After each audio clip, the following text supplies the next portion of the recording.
Selamat datang di Diskusi Sekolah Sahabat, diskusi pembelajaran Alkitab yang mendalam untuk menguatkan iman kepercayaan kepada Tuhan. Senang sekali bisa terus menemani pemirsa Diskusi Sekolah Sahabat dalam program ini, di mana sepanjang triwulan ketiga tahun 2023 kita membahas satu surat Paulus kepada jemaat Efesus. Dan di studio sudah hadir teman-teman yang akan berdiskusi bersama. Kalau dilihat kita suasana merah putih nih di sini di studio ini, dan pekan ini kita akan memperingati 17 Agustus Hari Kemerdekaan Republik Indonesia, dan kami yang ada di studio saat ini mewakili semua tim Diskusi Sekolah Sahabat ingin mengucapkan Dirgahayu Republik Indonesia yang ke-78, terus melaju untuk Indonesia maju. Oke, terima kasih. Senang banget karena kita udah masuk di suasana 17-an ya. Biasanya banyak lomba, banyak acara, banyak kegiatan untuk 17-an.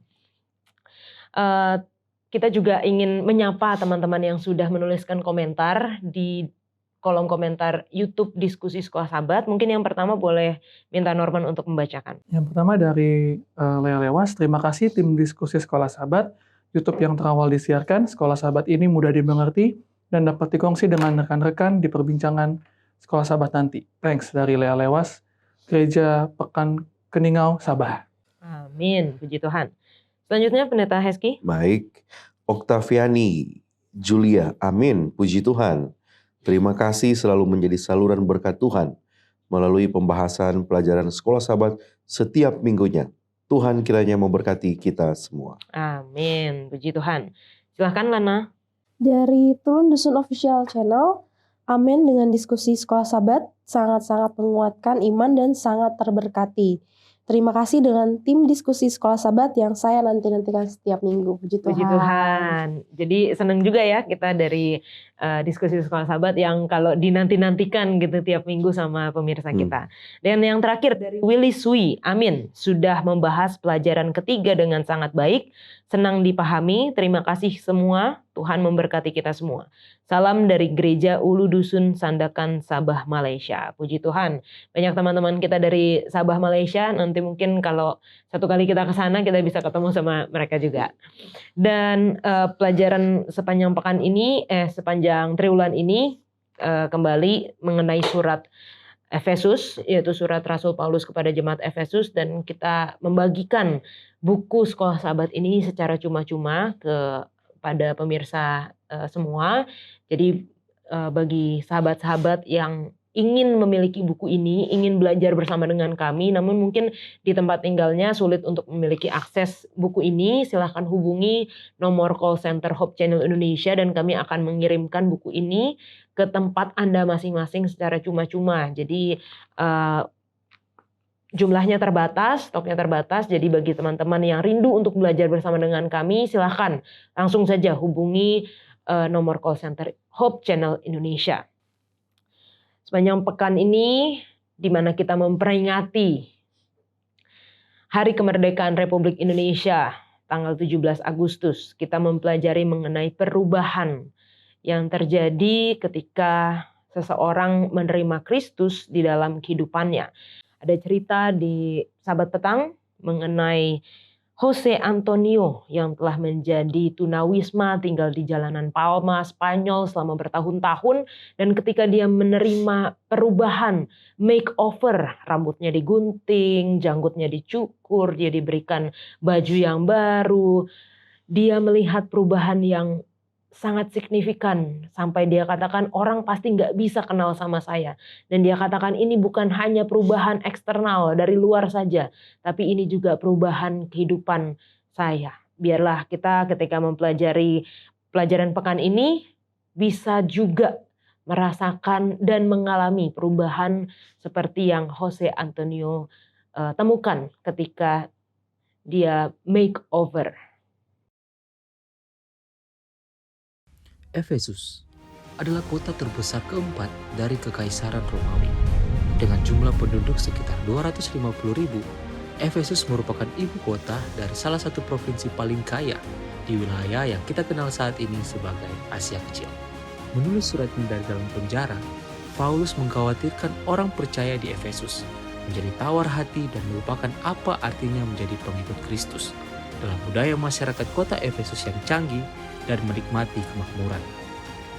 Dia berusaha untuk menarik mereka kembali ke dalam iman Kristiani, mengobarkan kembali api kesetiaan kepada Kristus, dan membangkitkan kembali sukacita yang menjadi bagian dari kelompok Allah di dalam dunia, yaitu gerejanya.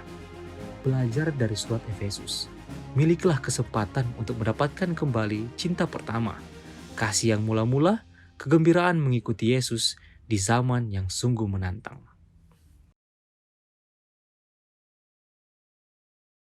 Pelajaran ke-8 dengan judul Kehidupan yang dibentuk Kristus dan perkataan yang diinspirasikan Roh.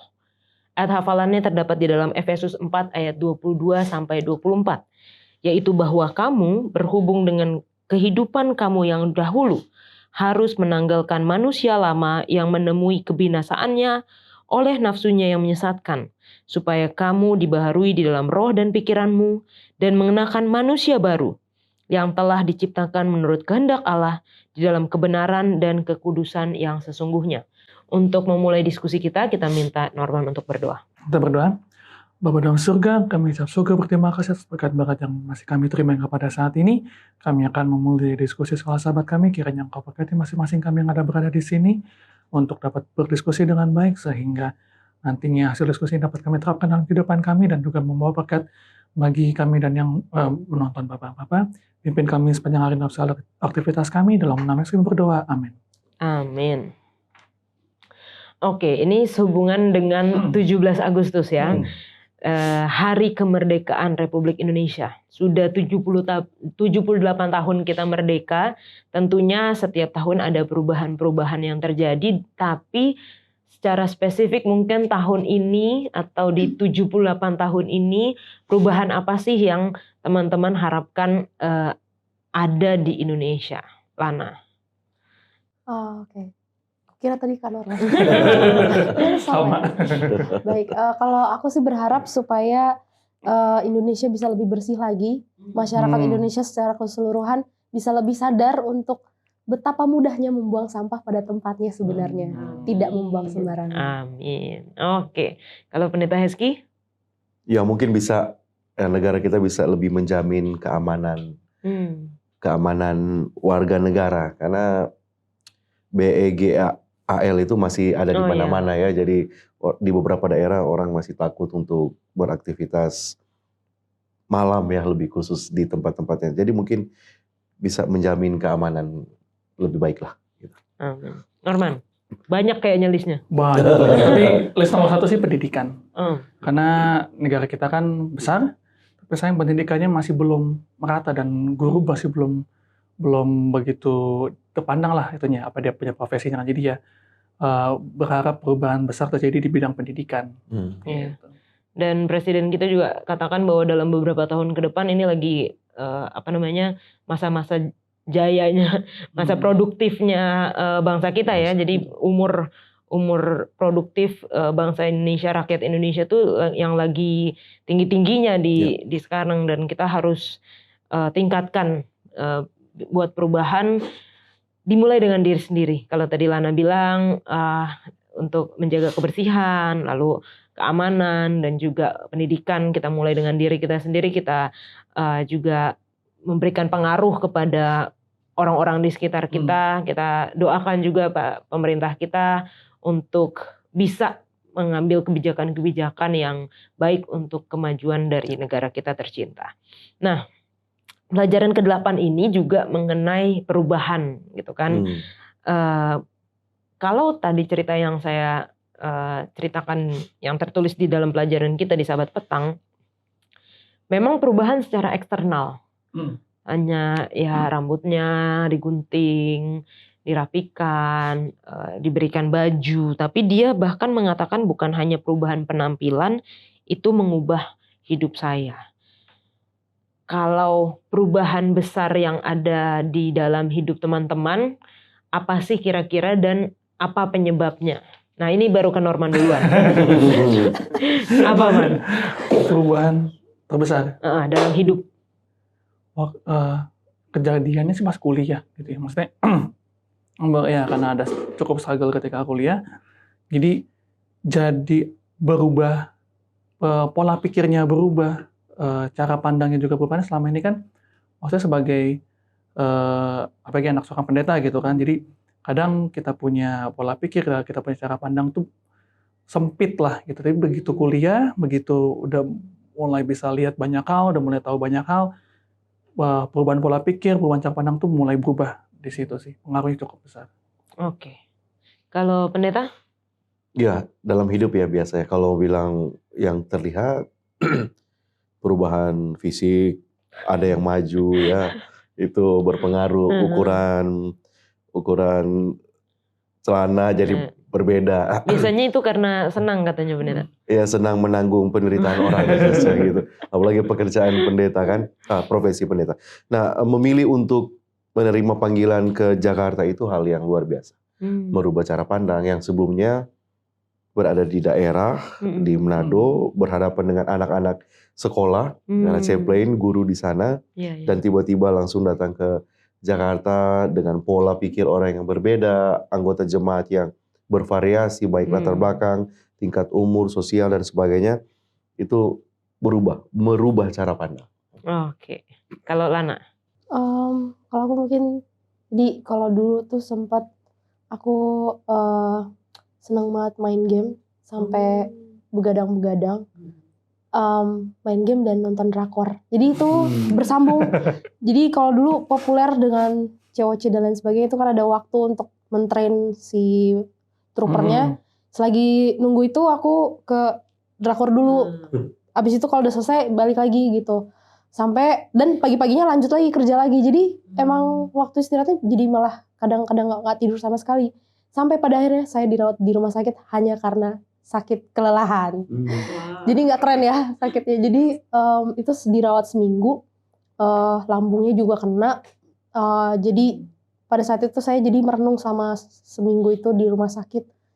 Kayaknya hidup saya sia-sia banget dibikin kayak gini kan. Dengan apa yang saya lakukan setiap harinya. Jadi dari situ saya pikir, saya kayaknya harus berubah gitu. Oke, puji Tuhan untuk kesaksiannya. Di dalam Efesus 4. Pekan ini kita akan belajar masih di Efesus 4, tapi mulai dari ayat 17 sampai ke 32. Bisa kita baca di sini ayat yang pertama di ayat 17. Sebab itu kukatakan dan kutegaskan ini kepadamu di dalam Tuhan, jangan hidup lagi sama seperti orang-orang yang tidak mengenal Allah dengan pikirannya yang sia-sia. Seperti apa sih orang-orang yang tidak mengenal Allah di zaman Paulus? Karena disebutkan di situ pikirannya sia-sia, pengertiannya gelap, jauh dari persekutuan dengan Allah, kebodohan, lalu kedegilan hati, perasaan mereka tumpul, menyerahkan diri kepada hawa nafsu, serakah, melakukan berbagai kecemaran. Seperti apa itu di zaman Paulus dan seperti apa itu di zaman kita saat ini, Norman? Berat ya, karena kalau melihat dari sejarah kan ini Paulus kan menuliskan surat kepada Efesus pada waktu itu masih dalam jajahannya Romawi gitu kan. Romawi pada saat itu memang jadi salah satu pusat kebudayaan, pusat kemajuan politik juga. Hanya saja sayangnya tidak merata dan yang menyebabkan daerah-daerah jajahannya juga tidak punya pola pikir seperti mereka di Roma pada saat itu. Nah, jadi yang terjadi pada saat itu adalah tingkat kriminalitas itu cukup tinggi. Kalau mungkin pemirsa di rumah juga buka di Google di sejarah mereka tuh tingkat kriminalitas itu cukup tinggi. Yang pertama, lalu yang kedua tingkat bagaimana hubungan kehidupan mereka, banyak seks bebas bersama itu tinggi sekali di sananya. Itu kenapa Paulus dia buka dengan jangan lagi hidup sama seperti orang yang tidak mengenal Allah.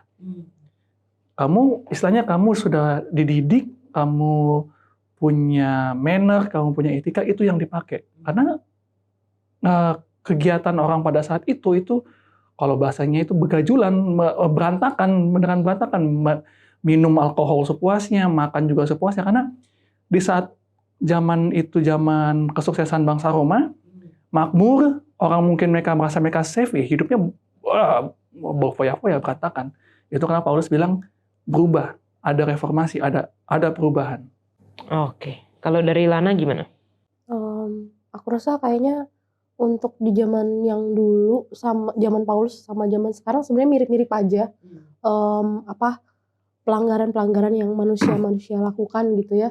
Dan saya mungkin salah satu bagian yang ikut ambil bagian di dalamnya. Masih banyak kesalahan-kesalahan yang sering saya lakukan yang masih belum bisa saya lepaskan. Jadi cuman bedanya kalau sekarang tuh seperti difasilitasi, ya kan? Iya. Padahal sebenarnya bukan difasilitasi, kitanya aja yang menyalahgunakan kayak internet. Kita sebenarnya bersyukur internet udah ada. Harusnya internet itu digunakan untuk mempercepat pekerjaan Tuhan diselesaikan, untuk mempercepat kedatangan Tuhan. Tapi yang kita lakukan sekarang adalah justru memperlambatnya atau bahkan mungkin mencoba menggagalkan karena kita menggunakan internet banyak dengan banyak penyimpangan ya, kayak mungkin nonton video porno. Aku pernah baca di satu artikel bahwa industri film video porno itu adalah industri yang benar-benar sangat menguntungkan. Duitnya banyak sekali di situ. Makanya kalau kemarin kita lihat di Indonesia itu benar-benar susah sekali pemerintah untuk membatasi link-link yang untuk ke film-film pornografi itu gitu. Jadi kayaknya dimatiin satu tumbuhnya 1.000.000 bukan 1.000 lagi gitu. Sangat sulit untuk ini. Jadi sedangkan itu benar-benar sangat mempengaruhi pikiran orang-orang muda, anak-anak apalagi. Belum lagi dari games ya kan. Pakaian-pakaiannya yang sebenarnya tidak senonoh, cuman karena dibalut dengan covernya adalah games, jadi kadang orang tua nggak normal lah ya. Iya, nganggap normal gitu, seperti itu sih. Oke. Ternyata? Masih dalam yang sama ya, pertanyaan Ya. sama. Jadi sekarang kita lihat Paulus tadi sudah diceritakan juga teman-teman. Ketika Paulus menceritakan orang-orang yang tidak mengenal Allah, ya, di dalam ayatnya yang ke berapa itu 17 ya kalau nggak keliru. Iya, 17. Kan bahasa Inggrisnya itu Gentiles ya. Iya. Nah kalau bilang Gentiles di sini Paulus bisa mengartikan dua. Ya. Pertama, Gentiles itu memang etnis. Orang-orang di luar Yahudi. Ya. Orang-orang kafir. Orang-orang kafir, orang-orang yang di luar Yahudi. Kemudian Gentiles itu juga bisa berarti sifat. Orang-orang yang melakukan perbuatan-perbuatan yang tidak datang dari Tuhan, yang adalah terang. Jadi bisa pengertian dua. Jadi kalau mau bilang sampai sekarang masih ada. Ya. Bahkan sekarang tidak ada lagi istilahnya Yahudi dan non-Yahudi. Gentiles itu sekarang, kafir itu sekarang adalah orang-orang yang tidak hidup di dalam terang.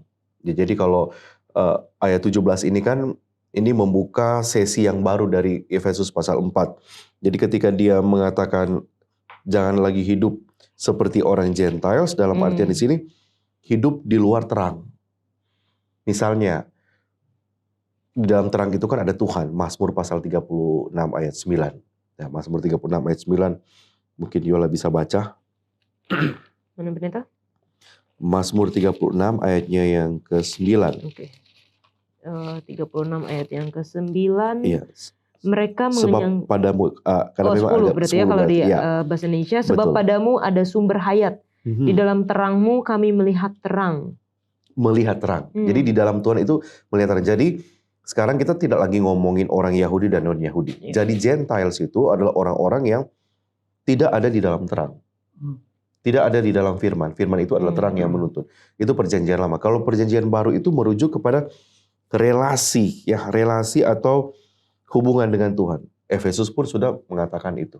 Di dalam terang ada hubungan dengan Tuhan. Efesus pasal 1 ayat 18 dan seterusnya. Jadi ketika berbicara Gentiles, orang-orang yang tidak mengenal Allah, sekarang bukan etnis lagi. Yang dikatakan oleh Sislana, Bro Norman tadi sudah benar. Jadi ada kemerosotan moral. Moralitas itu bukan hanya sekedar pornografi ya, konten-konten dewasa, ya kan? Konten-konten dewasa yang tidak harus menjadi konsumsi anak di bawah umur, tapi itu dibiarkan. Ya mungkin jadi di pertanyaan awal apa yang diharapkan untuk negara kita, mungkin salah satu keamanan cyber. Ya. Ada akses-akses tertentu. Sekarang apakah kita bisa makanya bagus sekali sis Lana mengucapkan kalimat tadi, seperti difasilitasi. Nah, kita nggak bisa membendung itu kan. Kita nggak bisa membendung. Efesus pasal 4 mulai ayat 17 itu adalah bukti orang-orang yang sudah hidup di dalam terang. Caranya pertama adalah menanggalkan semua sifat-sifat Gentiles itu. Sifat-sifat orang yang tidak mengenal Allah. Oke. Dan harusnya bagi kita orang Kristen yang di dalam ayat 20, tapi kamu bukan demikian, kamu telah belajar mengenal Kristus. Ya. Jadi kalau misalnya kita sudah mengenal Kristus, kita sudah mengenal Allah, kita kebalikannya kebalikannya dari yang pikirannya berarti tidak sia-sia, pengertiannya terang, dekat, hidup persekutuan dengan Allah, lalu tidak degil hati, tidak bodoh, perasaannya harusnya tajam, bukan tumpul, dan ini nih mengerjakan dengan serakah. Harusnya kita nggak serakah gitu, nggak pengen semuanya tuh untuk diri kita juga, hanya untuk diri kita, tapi kita mungkin pelajaran pekan lalu ya yang pendeta yang menganggap orang lain itu bernilai sama seperti kita. Nah tadi pendeta juga sudah sampaikan mengenai mengenakan manusia yang baru. Kalau pekan lalu kita belajar metafora atau ilustrasi tubuh. Nah pekan ini sepertinya Rasul Paulus menggunakan metafora tentang pakaian ya. Karena walaupun nggak disebut pakaian, tapi menanggalkan, mengenakan, mungkin ya kalau selain pakaian bisa sepatu sih, tapi kan nggak juga ya. Memang gambarannya adalah pakaian gitu. Nah, kenapa Paulus menggunakan ekspresi ini dan apa yang kita bisa ketahui tentang budaya di zaman Paulus mengenai berpakaian, Lana? Jadi kalau di zaman Paulus dulu katanya pakaian itu menunjukkan status sosial orang-orang pada zaman itu. Jadi makanya dia mengumpamakan dengan metafora dengan pakaian karena itu menunjukkan status. Nah, Paulus saat ini kan ingin mengajarkan kita supaya kita menanggalkan kehidupan lama kita, yaitu supaya ketika orang lihat status sosial kita, orang-orang bisa tahu, oh dia adalah seorang Kristen, oh dia adalah anak Tuhan. Tapi kalau misalkan pakaian kita, pakaian rohani kita tidak dapat dikenali oleh orang luar ataupun di orang-orang di sekitar kita, ya berarti kita belum menanggalkan baju lama kita atau belum meninggalkan seluruhnya dosa-dosa kita sampai orang melihat bahwa kita sama aja dengan dia gitu. Kita masih Kristus tidak terlihat dalam kehidupan kita seperti itu kan. Seperti mungkin ada lagu yang liriknya apa dunia melihat kita ya kan, melihat Yesus dalam kita ya kan. Nah kira-kira itulah mungkin yang ingin disampaikan oleh Paulus. Oke, dan bukan hanya dalam tapi itu terlihat juga keluar ya pendeta ya. Saya ingat ada cerita katanya dulu banget ada orang yang mau ke Unai terus dia nggak tahu jalan. Tapi dia nunggu di terminal. Betul. Dia lihat ada orang yang berpakaian wanita yang berpakaian decent gitu ya, sopan, lalu dia ikutin, oh ternyata benar gitu masuk ke Unai. Gitu ya pendeta ya. Menarik gitu, menarik. Jadi tanpa dia ngomong pun orang bisa tahu ini bisa membawa dia ke Unai. Nah, ada istilahnya sekarang kalau di dunia otomotif ya. Biasa kalau ada mobil keluaran terbaru tidak langsung rubah semuanya. Makanya ada istilahnya titik-titik facelift, ya kan? Hanya bagian-bagian tertentu dari bagian luar yang dirubah, mungkin bempernya dan sebagainya, lampunya, tidak keseluruhan mobil lah misalnya dirubah, makanya istilahnya facelift. Nah, Paulus bicarakan di sini bukan facelift Kristen, tetapi yang dia mau ngomongin, yang dia bicarakan di sini adalah perubahan total. Perubahan total. Tadi Sislana sudah dengan baik menceritakan tentang bagaimana sulitnya pada zaman Paulus orang ganti pakaian. Pakaian pada zaman itu biasanya mereka hanya punya satu, itu dipakai untuk lama. Dan kalau mau mengganti pakaian dengan pakaian yang baru itu radical change dari orang tersebut. Karena itu nggak mudah. Dan ketika sudah menanggalkan pakaian yang lama itu boleh dibilang satu peristiwa yang dramatis ya dalam hidup seseorang, mengganti pakaian lama yang sudah sudah melekat dengan dia, sudah menjadi ciri khas dia. Nah itu juga Paulus menggambarkan seperti orang yang menanggalkan, to put off ini mau menggambarkan melepaskan semuanya. Bukan hanya kelihatan di luar, tetapi mindset orang itu berubah. Pakaian boleh baru kelihatan, tetapi pikiran masih sama, jadi sama juga bohong. Jadi ini yang kita berubah itu, orang Kristen berubah itu bukan lagi istilahnya facelift Christian, tapi all new Christian. Amin. Thank you Pendeta. Nah mungkin nanti pertanyaan selanjutnya adalah bagaimana kita berubah secara penuh. Apakah itu memungkinkan? Karena realitasnya biasanya orang Kristen walaupun dia sudah menerima Kristus, dia ada waktu-waktu di mana dia jatuh kembali dalam dosa, bangkit lagi, mungkin jatuh lagi. Apakah memungkinkan bagi orang Kristen untuk benar-benar merubah total transformasi secara utuh, secara seluruhnya? Kita akan saksikan setelah yang satu ini.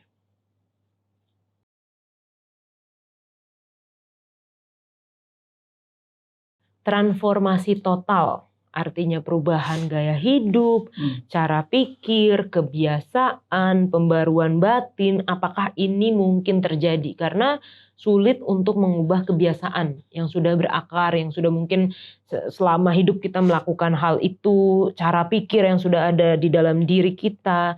Apakah perubahan itu proses atau seperti ganti pakaian, satu kali harus langsung jadi? Norman. Susah ya pertanyaannya. Tapi kalau melihat kembali lagi di yang coba Paulus katakan, ini aku lebih senang merujuk ini kepada bagaimana peristiwa Paulus, bagaimana dia berubah. Kita ya tadi seperti episode sebelumnya yang minggu lalu kita belajar bahwa dia orang pintar. Dia orang pintar. Backgroundnya dia adalah tukang tenda kan. Tukang tenda, tukang pukul pula waktu dulu dia. Jadi dia pun berubah, itu ada proses, di mana proses dia berubah, dan prosesnya teguran langsung begitu kan, langsung, dan perubahannya cukup lama, dan dia nggak berubah drastis yang tiba-tiba langsung jadi pengikut Kristus paling hebat, enggak. Itu proses di mana ketika dia jadi buta itu, dia di situ proses bagaimana Tuhan merubah pikiran dia, dan itu juga yang Paulus sampaikan, ketika kamu mau berubah, ketika kita sudah pakai pakaian Kristus, itu kan satu set. Satu set itu bukan berarti baju dan celana, enggak. Sampai ke dalam-dalam, semua diganti, dan itu menandakan perubahan total. Apakah bisa? Jawabannya bisa. Tapi apakah butuh proses? Jawabannya iya. Setiap orang yang mau berubah, mau datang kepada Kristus dan berubah, itu butuh proses. Karena kalau nggak berproses, yang ada jadi pengalaman rohani dia dengan Tuhan seperti kosong. Kalau tiba-tiba, bahkan gini, aku selalu bilang, mie instan pun harus direbus dulu, lalu diaduk dengan bumbu, baru dimakan. Begitu juga dengan pengalaman dengan Kristus. Harus ada proses supaya kita tahu bahwa, oh memang Tuhan tuh maunya saya begini loh. Oh kalau memang bertemu dengan Kristus tuh seperti ini loh. Ada tangga yang dia naiki, sehingga bisa menjadi salah satu pengikut Kristus yang hebat seperti itu. Oke. Dari Lana? Aku setuju sih sama yang Kak Norman katakan tadi, bahwa kita bisa menjadi sempurna, bisa. Karena karena kita bisa, makanya Tuhan bilang kamu harus sempurna seperti Bapamu di surga. Tapi balik lagi, kita nggak mungkin bisa berusaha sendiri, ya kan? Dan memang ada prosesnya. Makanya di dalam Yohanes 17 ayat 17 itu, hanya dengan kita itu bisa kuduskanlah mereka dalam kebenaran, firman-Mu adalah kebenaran. Satu-satunya yang bisa menguduskan kita, membantu kita supaya menjadi sempurna adalah firman Tuhan itu sendiri. Dan kalau kita ingat kembali pelajaran sekolah sahabat kita yang lalu, dikatakan bahwa kalau misalkan kita menjadi cabang dari pokok anggur, yaitu pokok anggurnya Tuhan Yesus, itu pasti kita bisa sempurna. Dan seperti ada juga ayat yang mengatakan bahwa kalau orang benar itu jatuh 7 kali, bangkit 7 kali. Nah, tapi yang berbahaya itu kalau kita yang nggak tahu atau nggak mau tahu. Ketika kita jatuh, kita nggak tahu caranya bangkit gimana. Itu dia. Oke, terima kasih. Pendeta Hezky, silakan. Keinginan, desire ya. Jadi kalau Lana dan Norman katakan bisa, ya bisa. Tentu memang bukan, Ingat, pertobatan itu proses ya, itu proses. Tidak terjadi satu kali, one time event. Ya, putting off and putting on itu tidak terjadi satu kali. Oh, sudah dibaptis, sudah selesai, enggak. Itu akan terjadi, mungkin pertanyaan-pertanyaan selanjutnya akan muncul. Karena Paulus juga menceritakan soal mendukakan roh kan, nanti kita akan lihat juga di sana.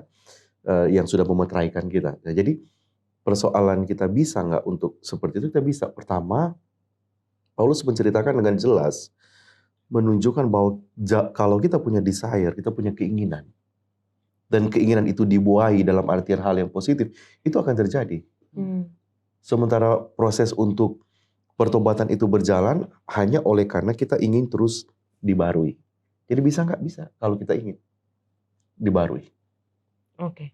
Nah, pertanyaan selanjutnya, mungkin ini langsung ke pendeta ya. Kalau tentunya kan kita ketika kita menerima Kristus, kita percaya kepada Tuhan Yesus yang telah mati untuk menyelamatkan kita, artinya kita menanggalkan manusia lama, kita memakai manusia baru, tapi dalam perjalanan iman kita tentunya pasti ada jatuhnya gitu.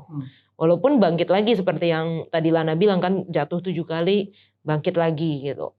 Tapi apakah artinya kalau begitu jatuh dia pakai lagi manusia lama, habis itu bangkit lagi, pakai lagi manusia baru? Gimana maksudnya? Bayangannya aja, kayak ilustrasinya aja gitu. Ya. Waktu orang itu masuk kolam baptisan, contoh misalnya kan, semua kita jadi ketika dia selesai dibaptis, apakah dia orangnya baru atau dia sama sekali tidak ada keinginan untuk berbuat dosa? Ketika masih. Jadi tendensi kita kan, kata Kejadian pasal 5 ya, pasal 6, bahwa kecenderungan hati manusia itu berbuat dosa. Itu nggak serta-merta hilang. Karena ingat, menanggalkan tadi ya di dalam ayat 23 kalau nggak keliru ya.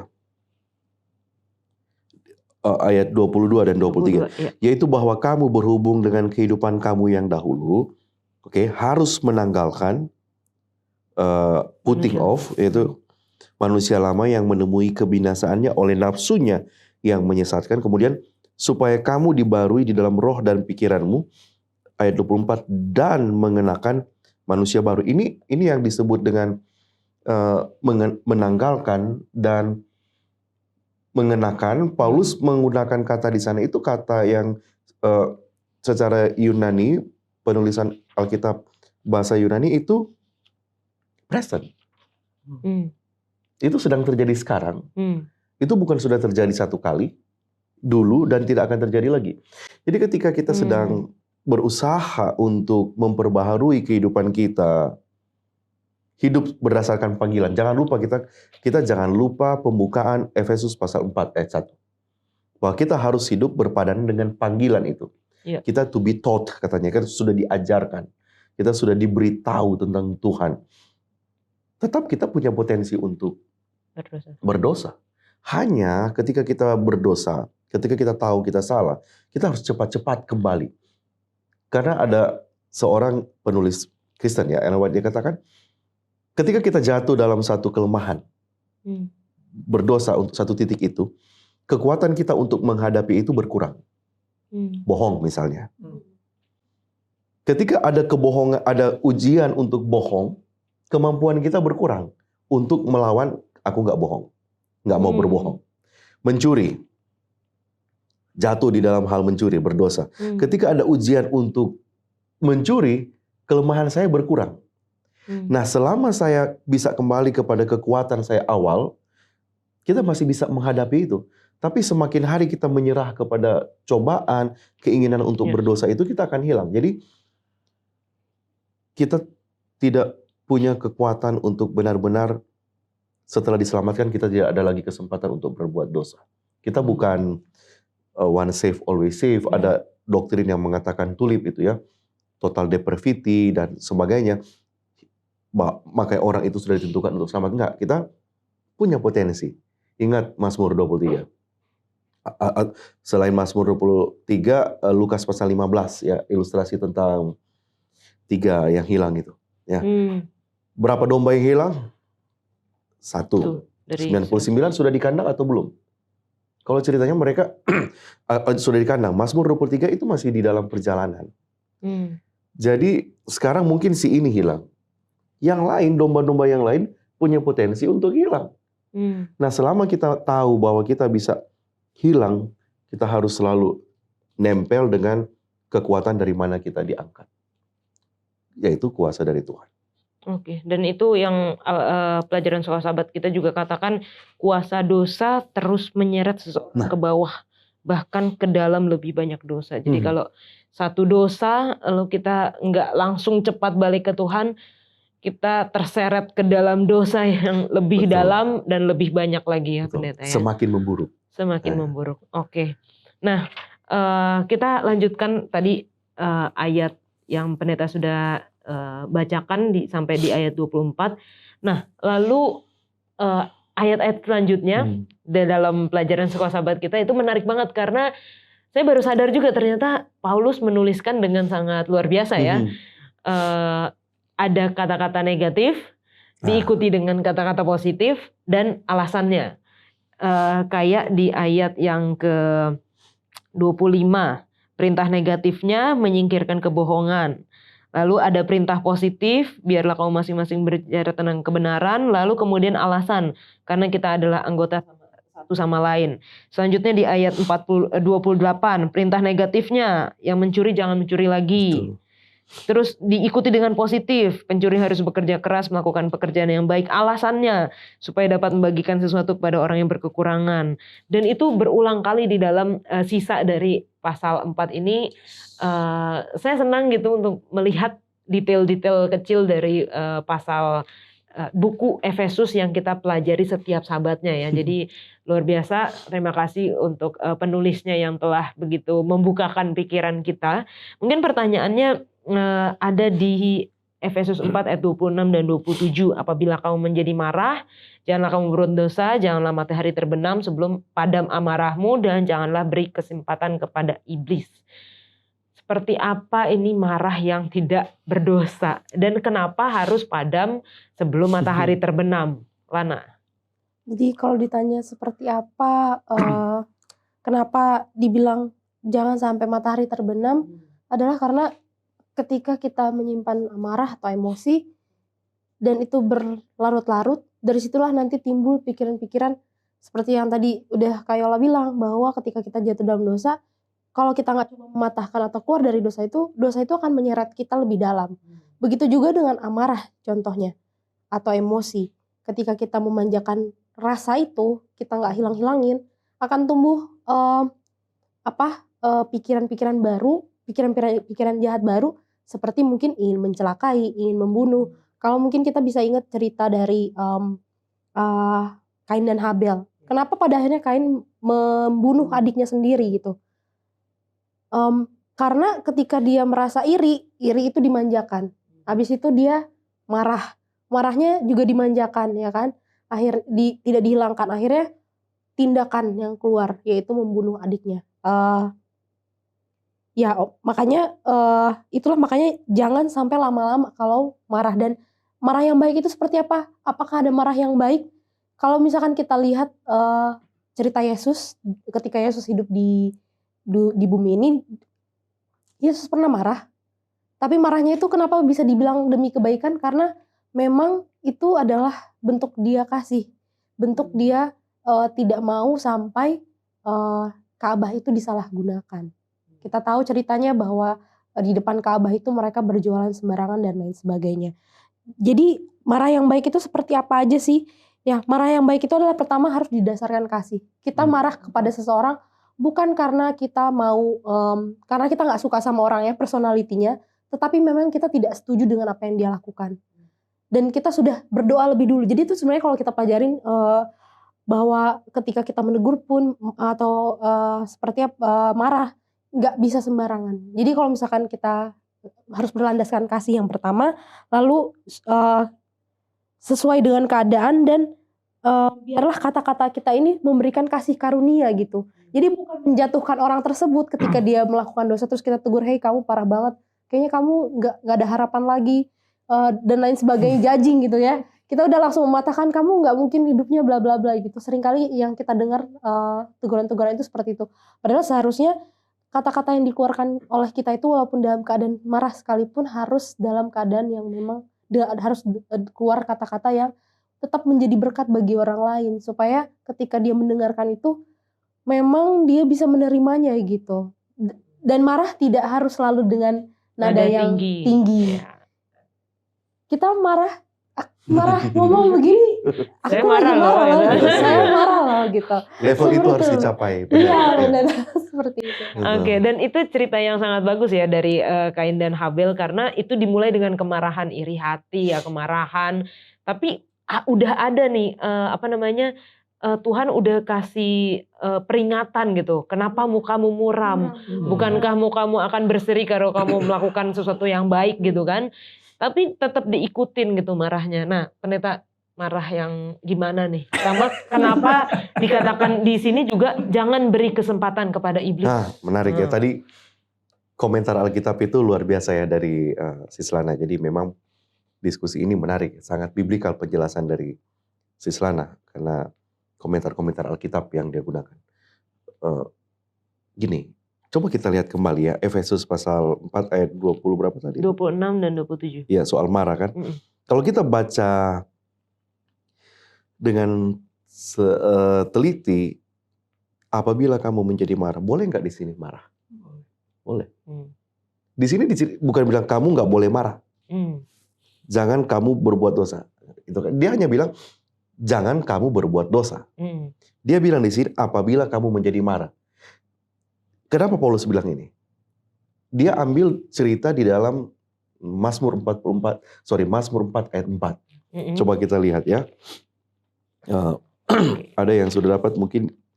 Oke, Mazmur 4 ayat 4. Ketahuilah bahwa Tuhan telah memilih baginya. Ayat 5 berarti. Ayat 5. Ya, betul. Biarlah kamu marah, tetapi jangan berbuat dosa.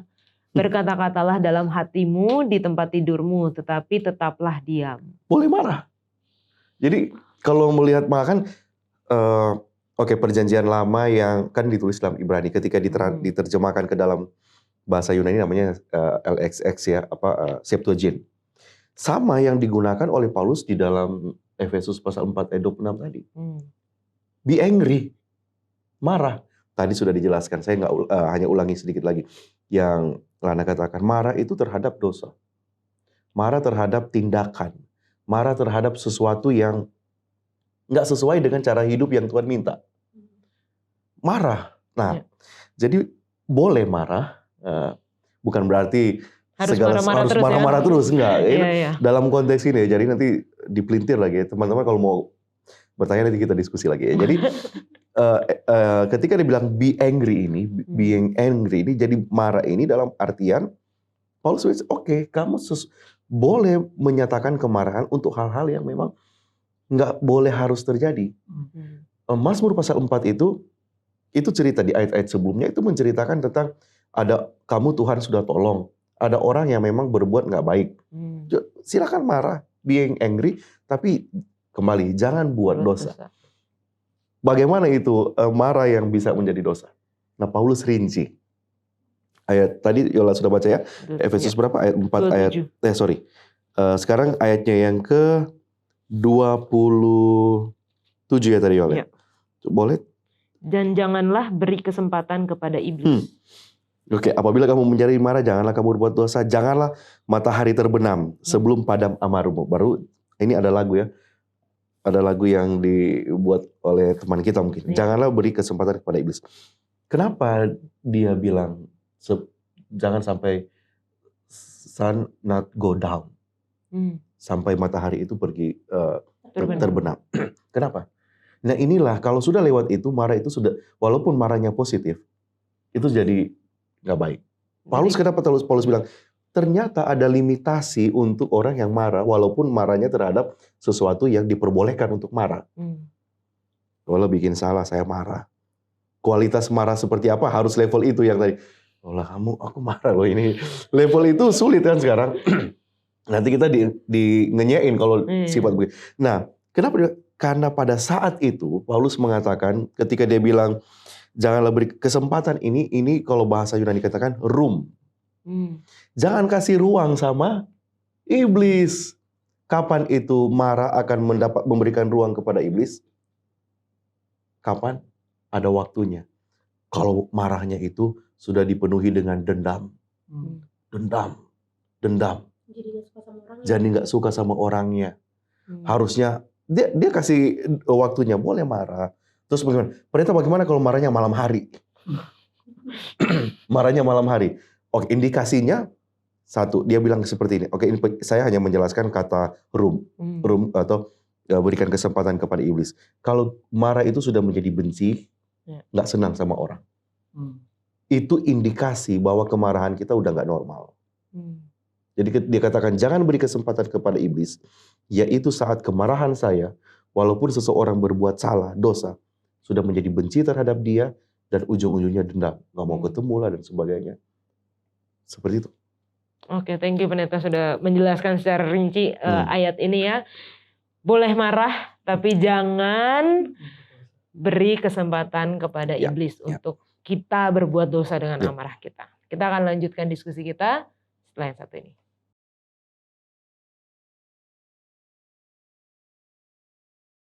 Efesus 4 ayat 30, dan janganlah kamu mendukakan Roh Kudus Allah yang telah memeteraikan kamu menjelang hari penyelamatan. Nah, apakah mendukakan Roh Kudus ini sama dengan menghujat Roh Kudus? Di dalam Lukas 12 ayat 10 itu dikatakan sebagai dosa yang tidak dapat diampuni.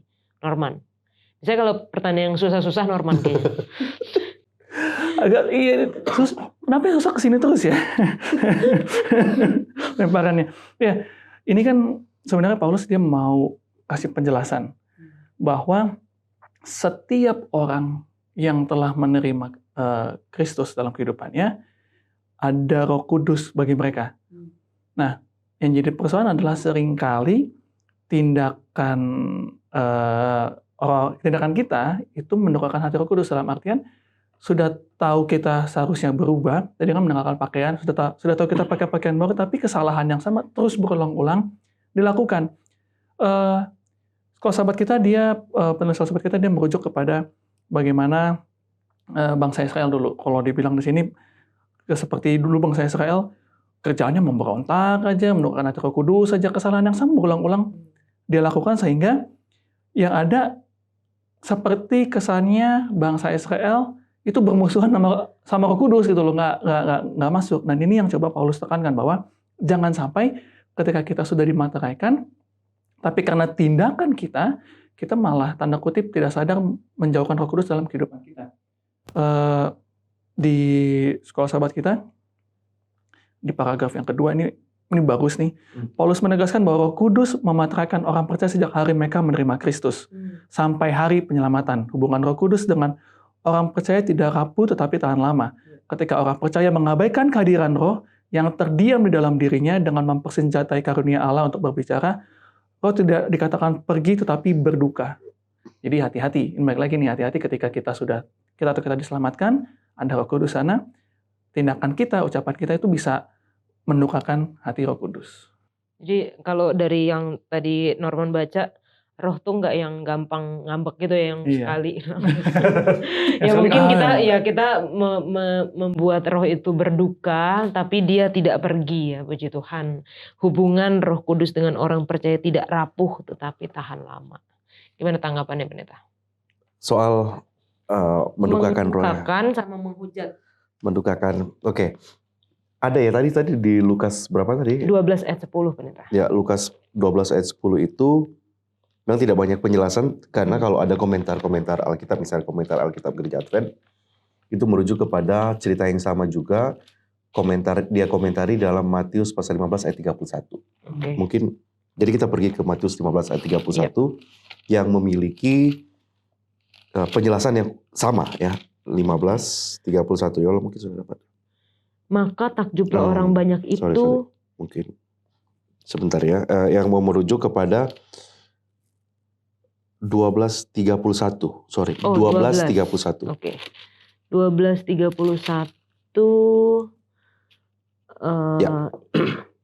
Ini. Sebab itu aku berkata kepadamu, segala dosa dan hujat manusia akan diampuni, tetapi hujat terhadap Roh Kudus tidak akan diampuni. Nah, apa pengertian? Oke. orang yang menghujat itu bisa terhadap anak manusia mungkin bisa ya dikatakan. Nah sekarang menghujat kepada Roh Kudus itu artinya apa? Di dalam komentar Alkitab mengatakan seperti ini. Orang yang paling malang di dunia adalah orang yang melakukan kejahatan sementara dia tahu dia harus berbuat baik. Dia sudah tahu berbuat baik seperti apa, tapi yang dia lakukan adalah yang jahat. Itu adalah orang yang paling miserable ya, miserable person di dunia ini. Dan itu sejalan dengan Ibrani pasal 10 ayatnya yang ke-26. Mungkin bisa dibaca Ibrani pasal 10 ayatnya yang ke-26. Arman bisa? Ya, mungkin bisa. Ibrani 10 ayat 26. Ibrani 10 ayat yang ke-26. Sebab jika kita sengaja berbuat dosa, sesudah memperoleh pengetahuan tentang kebenaran, maka tidak ada lagi korban untuk menghapus dosa itu. Jadi prinsip sebenarnya menghujat roh itu adalah sengaja. Sengaja. Apa artinya sengaja? Udah tahu nggak boleh? Masih lakukan. Lakukan. Ujung-ujungnya Yesaya 63 ayat 10. Dari mana Paulus mengambil referensi bahwa menghujat Roh Kudus itu kan. Dia di dalam ayatnya yang ke-28 tadi kalau nggak keliru ya. Efesus 4. Dari mana dia ambil itu? Yaitu Yesaya 63 ayat 10 kalau ada yang boleh baca. Tetapi mereka memberontak dan mendukakan Roh Kudusnya. Maka ia berubah menjadi musuh mereka dan ia sendiri berperang melawan mereka. Mendukakan Roh Kudus itu, ini salah satu kata Roh Kudus yang muncul dalam Perjanjian Lama. Dan dari sanalah Paulus mengambil dalam tulisannya kepada jemaat di Efesus dan yang dia tulis dalam Efesus pasal 4. Mendukakan roh itu adalah secara sengaja melakukan kejahatan sementara dia tahu bahwa itu nggak boleh. Dan ketika itu terus-menerus dilakukan, Roh Kudus itu berbalik dan memerangi mereka. Inilah ada tahap di mana Roh Kudus itu akan diangkat daripada kita. Banyak cerita dalam Alkitab. Firaun. Ya, Firaun roh daripada Tuhan udah nggak ada pada dia. Bukan berarti dia roh jahat yang datang kepada dia. Bukan, artinya dia secara terus-menerus menolak itu secara sengaja. Jadi kalau kita orang muda tahu benar, sengaja kita nggak buat itu hati-hati. Ujung-ujungnya Roh Kudus akan balik dan tidak ada lagi. Bisikan yang datang kepada kita udah nggak bilang lagi itu salah. Do it again, do it again, do it again. Bukan do it lagi, enggak. Lakukan itu lagi. Kenapa? Karena sudah nggak merasa itu adalah dosa. Pada saat itulah Roh Kudus itu udah nggak ada lagi. Jadi dalam ketika Paulus katakan, kamu yang to be taught, tadi dia katakan, yang sudah diberitahu, yang sudah diajarkan, terus sengaja, bahaya akan keselamatan. Itu yang Paulus katakan. Oke, terima kasih pendeta. Tadi pendeta juga sempat katakan ini bukan sekali selamat tetap selamat ya. Ya, karena kalau kita baca seakan-akan seperti itu pendeta, karena dikatakan memateraikan kamu dari sejak menerima Kristus sampai hari penyelamatan. Mungkin pendeta bisa jelaskan. Efesus pasal 4 ayat 30. Ya, ini ayat-ayat bagian terakhir. Dan janganlah kamu mendukakan Roh Kudus Allah yang telah memeteraikan kamu menjelang hari penyelamatan. Kita tahu di dalam pembelajaran Alkitab gereja kita ada pemeteraian. Terjadi kapan? Nanti. Pada saat itu yang disebut dengan pemeteraian akhir zaman. Tetapi ada juga pemeteraian yang lain dan itu Paulus sudah ceritakan. Efesus pasal 4 ayat 30. Dan janganlah kamu mendukakan Roh Kudus Allah yang telah memeteraikan kamu. Another sealed process. Sealing process. Proses pemeteraian yang lain. Kalau di sini yang dia pakai di sini Efesus 4 ayat 30 ini sifatnya past. Pemeteraian itu sudah terjadi. Yang eschatological pemeteraian itu nanti akan terjadi ataupun sekarang sedang terjadi. Jadi ketika dia katakan kamu telah dimeteraikan menjelang hari penyelamatan lewat baptisan. Pemeteraian itu, pemeteraian gospel sealing namanya ini, pemeteraian oleh karena Injil, yaitu saat saya mempercayai Yesus sebagai juru selamat. Dan menerima Yesus sebagai juru selamat secara pribadi lewat pernyataan diri secara terbuka di dalam Kisah Para Rasul 2:38 itu baptisan. Ya. Saat saya dibaptis, saya dimeteraikan dengan Roh Kudus. Apa bukti pemeteraian Roh Kudus terjadi? Kisah pasal 2 ayat 38, kamu dibaptis dan kamu akan mendapatkan karunia roh. Nah, karunia roh yang diberikan inilah yang nantinya akan menuntun orang dalam kehidupan. Orang percaya dalam kehidupan. Sampai ketika hari penyelamatan tiba. Jadi prosesnya agak rumit, panjang, tetapi harus terjadi. Hanya mereka yang disiapkan di hari sekarang, lewat penggunaan karunia roh, oleh karena telah dimeteraikan dengan Roh Kudus, akan siap pada pemeteraian akhir zaman. Kenapa? Pemeteraian akhir zaman adalah konfirmasi Tuhan bahwa kita benar-benar menggunakan karunia roh. Karunia roh itu tadi apa? Menolak bisikan roh jahat. Jadi hanya mereka yang benar-benar menggunakan karunia roh yang telah dimeteraikan, yang siap untuk pemeteraian di akhir zaman. Oke, thank you Pendeta untuk penjelasannya. Nah, ini mungkin kita sudah di bagian akhir ya, dan di ayat yang ke-32. Oke. Hendaklah kamu ramah terhadap seseorang yang lain, penuh kasih mesra dan saling mengampuni, sebagaimana Allah di dalam Kristus telah mengampuni kamu. Mungkin bagaimana kita bisa mengampuni, terutama ketika kita sudah tersakiti secara dalam ya, Norman mungkin. Ke Norman lagi, ini pertanyaan susah selalu ke Norman.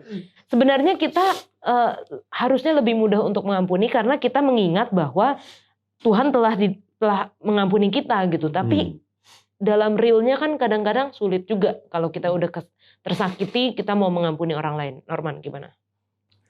Susah banget ya.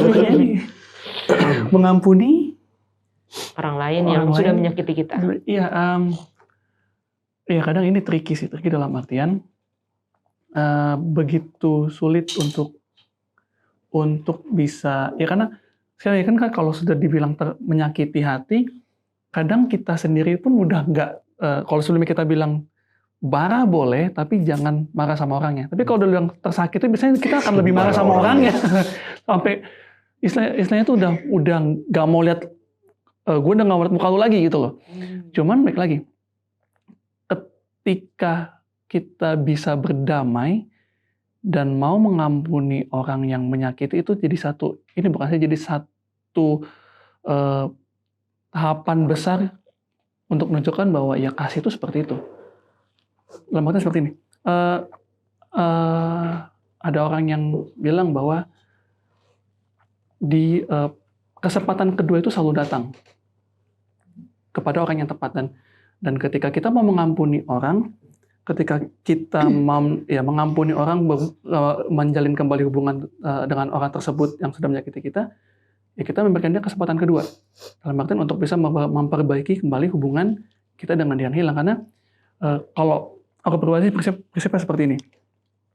Sebesar dosa apapun yang aku perbuat, sebesar apapun kesalahan yang aku perbuat, ketika aku berdoa minta kepada Tuhan, Tuhan mengampuni.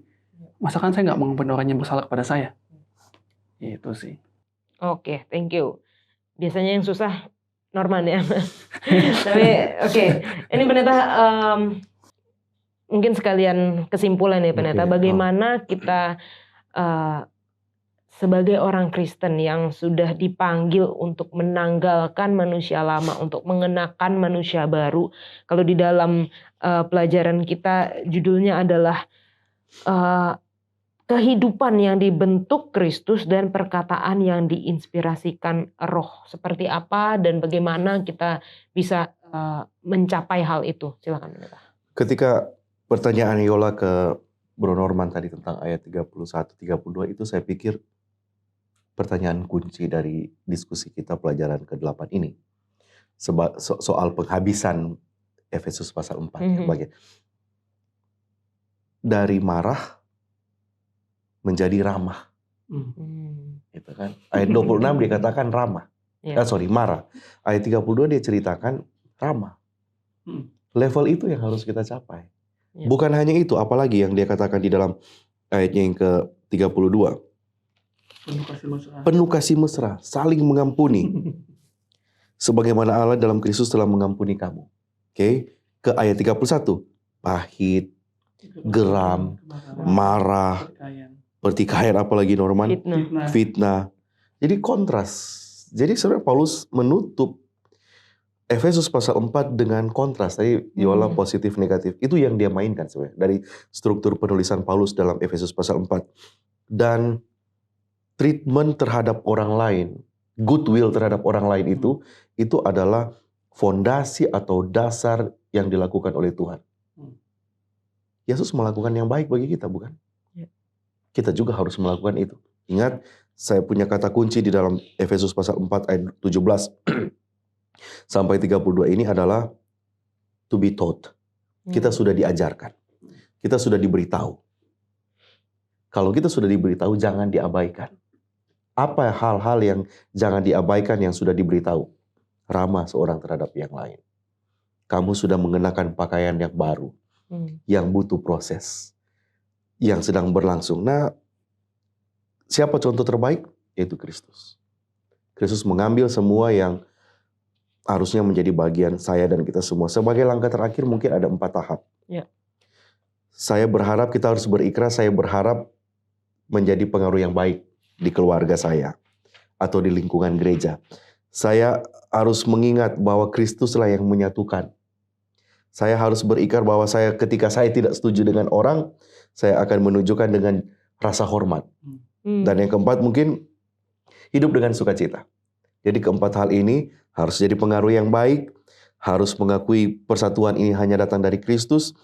Ketika ada yang tidak setuju, berbeda dengan saya harus dengan rasa hormat kepada orang tersebut. Dan yang keempat, harus dengan penuh sukacita. Karena Efesus pasal 4 adalah hubungannya dengan komunitas. Mungkin itu Sisiola. Oke, terima kasih banyak Pendeta Hezky. Dan saat ini kita akan masuk dalam sesi tanya jawab. Bagi teman-teman yang memiliki pertanyaan, silahkan tuliskan di kolom komentar YouTube channel Diskusi Sekolah Sahabat dan kita akan membahasnya.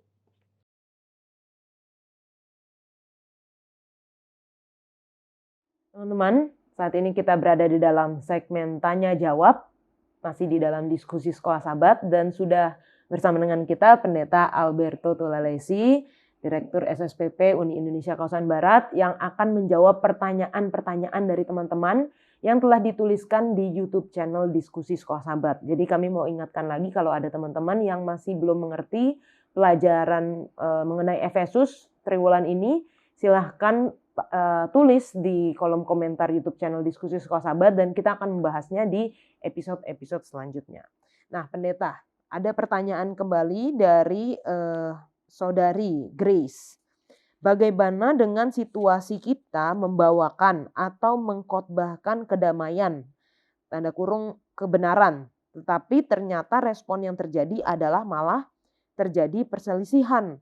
Apakah lebih baik tidak usah disampaikan agar tetap aman, Pendeta? Terima kasih sebelumnya. Baik, terima kasih.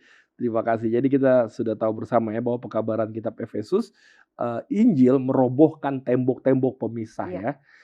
Bayangkan betapa luar biasanya waktu lalu, bahkan sampai detik ini juga ada situasi yang sama di Timur Tengah sana. Orang Yahudi menganggap bahwa mereka adalah orang benar. Selain daripada orang Yahudi, mereka sebut Gentiles atau kafir. Injil membuat kita yang bukan orang Yahudi boleh menerima warisan yang orang Yahudi dapatkan melalui janji, yaitu Yesus Kristus ya. Janji kepada keturunan Abraham, tapi kita dapatkan melalui jasa-jasa Kristus, kepada Kristus di atas kayu salib. Jadi kita akhirnya yang tadinya perseteruan yang terjadi tapi dirobohkan oleh salib Kristus sehingga membawa kedamaian. Nah, tadi pertanyaannya Saudari Grace, terima kasih ya. Gimana nih kita khotbahin kedamaian, yang ada berantem. Ini gimana ini? Oke, kita yang pertama adalah saya ingin jawab bagaimana cara untuk membawakannya. Ya, itu penting juga. Jangan sampai kita bicara damai akhirnya kisruh. Nah, jadi Alkitab bilang ya, mungkin Yola tolong baca boleh, Pendeta. dalam Ibrani 10 ayat 24. Oke. Di Ibrani 10 ayat 24. Dan marilah kita saling memperhatikan supaya kita saling mendorong dalam kasih dan dalam pekerjaan baik. Baik, terima kasih Yola. Jadi mendorong dalam kasih. Ya. Jadi mengkhotbahkan kedamaian itu sama-sama kita adalah orang yang didamaikan oleh jasa-jasa Kristus. Bukan kita yang hebat, Kristus yang hebat. Jadi nggak membawakannya dalam kasih. Jadi kalau kita mau jadi juru damai, bukan kita jagoan, enggak. Kristus yang punya jasa, bukan kita yang punya jasa. Sehingga kita membawakannya dengan kasih, bukan menyalahkan, bukan cuma sekedar menyalah-nyalahkan. Memang kita bicara damai, tapi kalau kita hanya tuding-tuding orang, akhirnya bisa nggak jadi damai, nggak jadi pembawa damai. Tapi orang yang kasih, kita rindu orang, misalnya contoh orang bertengkar, siapa sih yang nggak punya kelemahan? Kita semua punya kelemahan. Kita boleh damaikan mereka dengan kasih. Nah, kalau kita kabarkan sudah dengan kasih, lalu orang nggak mau terima, tetap nggak mau terima dengan cara yang kasih yang Kristus teladani. Apa kata Alkitab? Ya kan, Yola ya. Boleh tolong baca di dalam 2 Timotius 4. Oke, 2 Timotius 4 4 ayat 2 sampai 5. 2 sampai 5. Beritakanlah firman, siap sedialah baik atau tidak baik waktunya. Nyatakanlah apa yang salah, tegurlah dan nasihatilah dengan segala kesabaran dan pengajaran. Karena akan datang waktunya orang tidak dapat lagi menerima ajaran sehat, tetapi mereka akan mengumpulkan guru-guru menurut kehendaknya untuk memuaskan keinginan telinganya. Mereka akan memalingkan telinganya dari kebenaran dan membukanya bagi dongeng.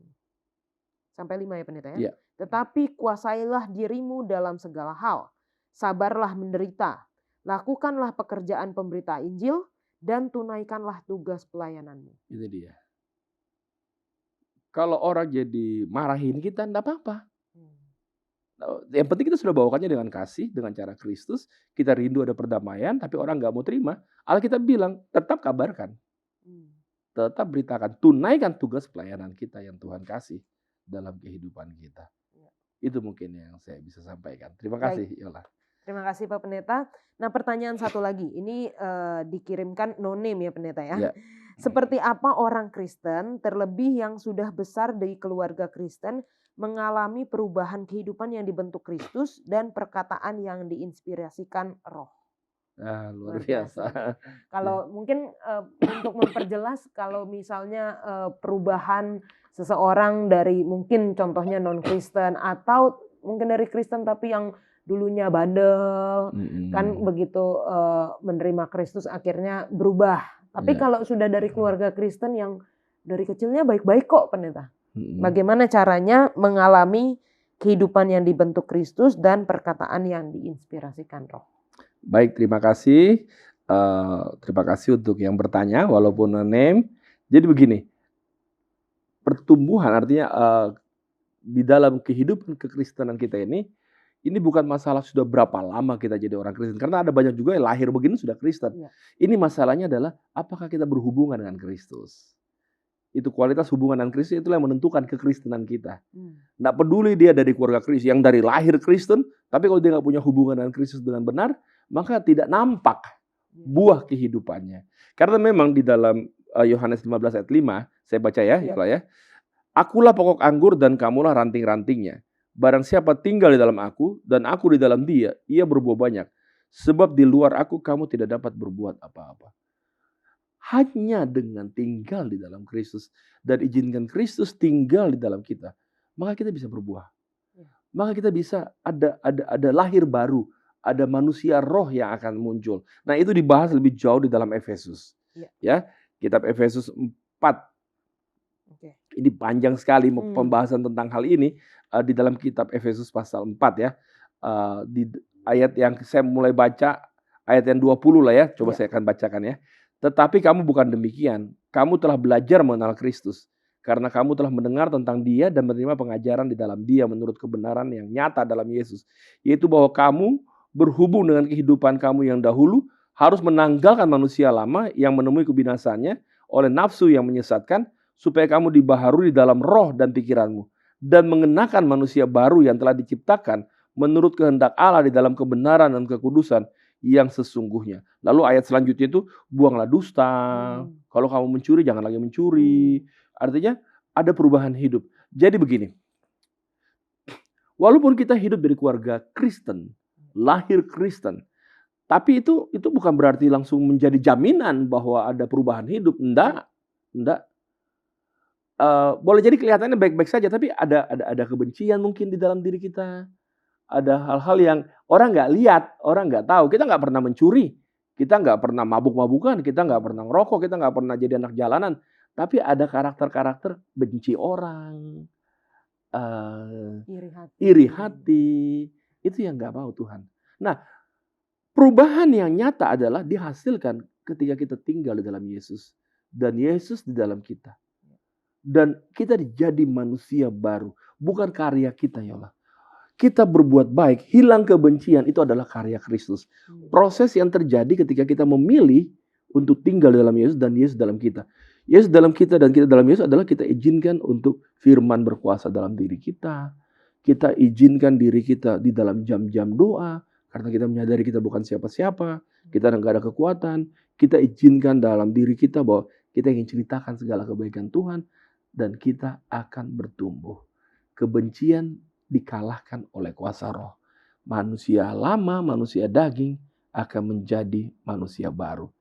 Dan Alkitab bilang, kecaplah dan lihatlah betapa baiknya Tuhan. Jadi sebetulnya kita orang Kristen harus memiliki pengalaman ini. Karena kalau enggak sia-sia kekristenan kita. Kekristenan tanpa perubahan tabiat itu adalah bukan kekristenan.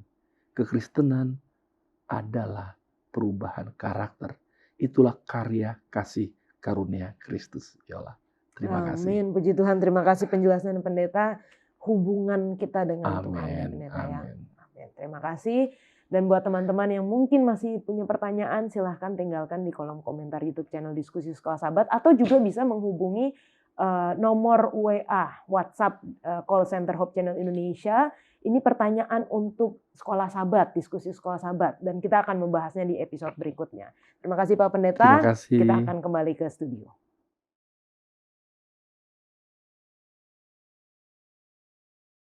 Baik, untuk menutup diskusi kita akan minta Pendeta Hezky berdoa sekaligus mendoakan negara kita tercinta di dalam peringatan Hari Kemerdekaan Republik Indonesia yang ke-78.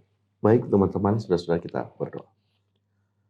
Bapa kami yang ada di surga, kembali kami menaikkan syukur dan terima kasih kami kepadamu ya Tuhan. Oleh karena Tuhan sudah memimpin lewat kuasa Allah Roh di dalam diskusi pelajaran Sekolah Sahabat mengenai Efesus pasal 4 ayat 17-32. Ada banyak pelajaran berharga yang boleh menjadi makanan rohani bagi kami. Sudah menyegarkan jiwa kami.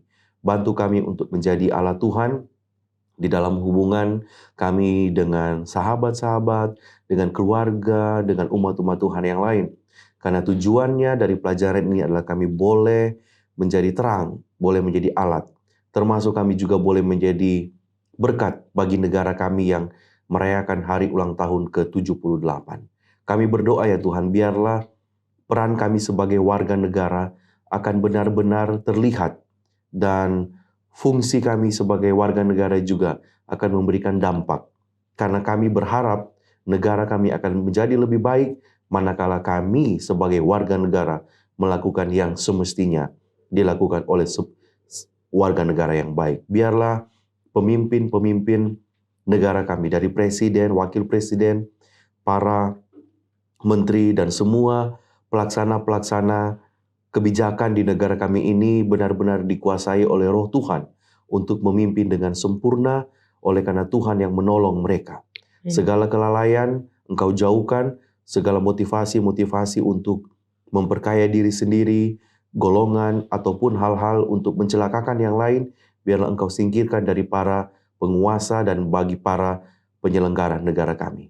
Pimpin kami Tuhan untuk bisa benar-benar hidup di dalam alam kemerdekaan ini, dan negara kami pun akan boleh menjadi terang bagi negara-negara sekitar bahkan di dunia ini.